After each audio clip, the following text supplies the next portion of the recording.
Again, this is not a class, and it's a way for us to kind of stay in touch with you, tell you that we're thinking of you, and hopefully this will definitely enhance your martial art training. So today I was going to focus a little bit more on the kids program, but it's good for everybody if you're in an adult class here, and if you're just somebody who's viewing it and checking it out. We'd love to hear a response, and we'll move from there. So we're going to do the fundamentals. The first one we're going to do today is a catwalk. Really silly fundamentals. I'm sure that maybe for somebody it might look like it's a good way to bring in dollars and keep the clock spinning, but there is a purpose, and today we're going to demonstrate why we do some of the moves we do. So catwalk, or like an inchworm, we're simply just going to get from one point of the mat to the next point of the mat. Usually when we do this in class, I have you go 20, 30 feet to make sure that you kind of pick up the lesson on here. And what you do is when your hands are moving, your feet stay perfectly still, and when your feet are moving, your hands stay perfectly still. And this is definitely to build the attribute of patience. So I will demonstrate. So we will get like in a push-up position, and again, to get some physical fitness, keep your hands rather away from your body. Lock your hands out, keep your knees nice and locked straight, and you're going to be moving with your ankles. So when we move up, we're going to move up with our ankles as close to the hand as possible, and then when you get as close as you can, then walk out with your hands.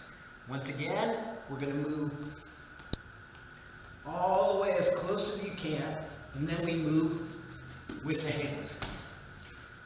We'll do this 10-15 times during class, and if you could do that without messing up, you successfully passed that course. A lot easier said than done. So again, we're building up the attribute of patience. Patience is simply living in the now. Meaning, don't be thinking ahead, just take care of what business needs to be done right now. Now, we'll put it in, we'll apply this to some of our arts. One of our arts we're going to do right now is called, Makikomi, winding throw. It's one of those kind of throws where, when you've never done it before, you just want to kind of get to the end because it seems like it's a lot faster than it is. But just like in this catwalk, you want to just take your time and allow the throw to kind of happen on its own. So I'm going to use Sensei Chantilly over here. We'll go like this. And again, a lot of disciplines in the movements that we do here. So we're going to lock up. First thing we're going to do is kazushi, off balance. So I'm going to take off balance. I'm going to step this foot right here, right in front of her outside foot right here. And I'm going to throw my arm over and throw this leg up. I have to maintain that off balance at the same time. Once I get this position, I'm going to come across, and I have to land right here in front of her legs. I'm going to keep her arm, and I'm going to take her head, have it come around my body, and I want her head to go right between her own legs, where she could kiss or sit her goodbye. This will cause an action. But there is a delay in there. The delay is most people, once they get that far, do that part good, and they want her to go down, but you got to let the physics kind of play out. So I will demonstrate. Kazushi, right here, up and down. And she falls, and there's a bar at the end of it. We'll change the angle around. So I get a little bit of off balance, leg goes out, leg goes way out, I spin, come down, turn, and there's a bar at the end. I won't go into too much detail with that bar, but anyhow. So now I will move on to tumbling. Thank you, Sensei Chantilly. Tumbling, all the courses have a lot of crossover, the benefits of why we do this. On the tumbling, we're going to work on building our balance. Seeing that in Jiu-Jitsu, Danzanru, at least the way I was taught and the way I interpret it, it's when we talk about the physical contacts and opponents that we do, it's all about throwing. Throw somebody down. In a bad situation, that probably is going to be the best way to resolve the situation if you can't talk your way out of it. So we're going to work on this balance for throwing sake. First thing we're going to do is knee climb on elbows. So it's simply like this. I will turn my, I'll go sideways on you. Hands go here, head goes here, boom. Often when I teach this, I demonstrate it real quick. Have the youngster demonstrate.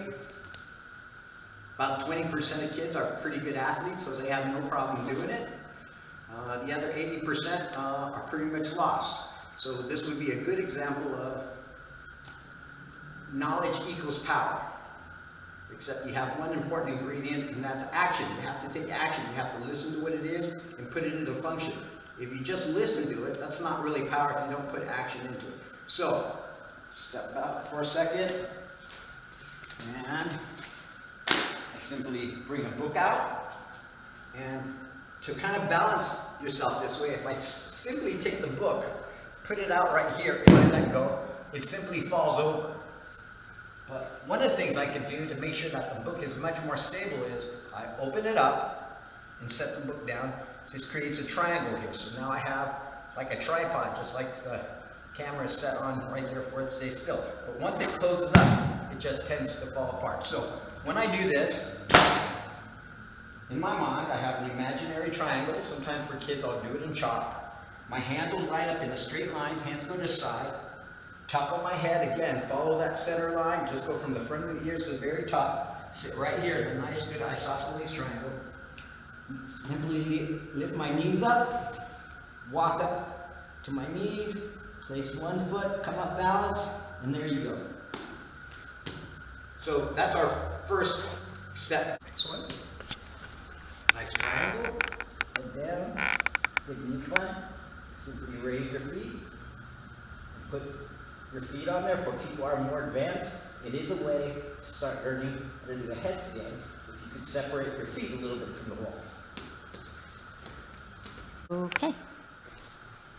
The next evolution from there is to do a headstand without the wall. When you do this, again, we're going to do that same knee climb on elbow. I like you to imagine somebody tied a string to your two big toes, a little pulley directly above you, and they're going to pull you up kind of like a piñata. Yeah, we'll demonstrate. Hands right here. Triangle. Head. Get your nice knee climb. Toes point up first. And then we simply imagine they're pulling us up like a piñata. Once we get up, we can balance really good right there. If you want to challenge this, you can go to fingers and see if you can just hold it on your fingers.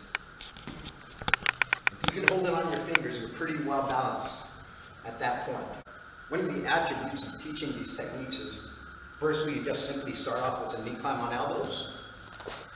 If you can't do that, we'll build you up and get you to the point in which you can. I've never had a kid, even my most awkward kid, have been able to do this. The next step is we do a headstand against the wall. They accomplish that.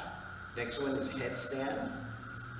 I have some kids that are really struggling with that, but they definitely all get past it. And each time you're able to do something that you couldn't do before, we call that building confidence, believing in yourself. And then you finally get to a place where you can do a handstand. Not that everybody's going to be able to, but certainly about 90% of my upper ranks have no problem doing this. Oh, it's hard, but they do it. And confidence is one of the things that is really important as a martial artist that we develop. Believing that you could handle something. Also understanding that it takes a lot of hard work to do that. So that's one of the benefits of martial arts training.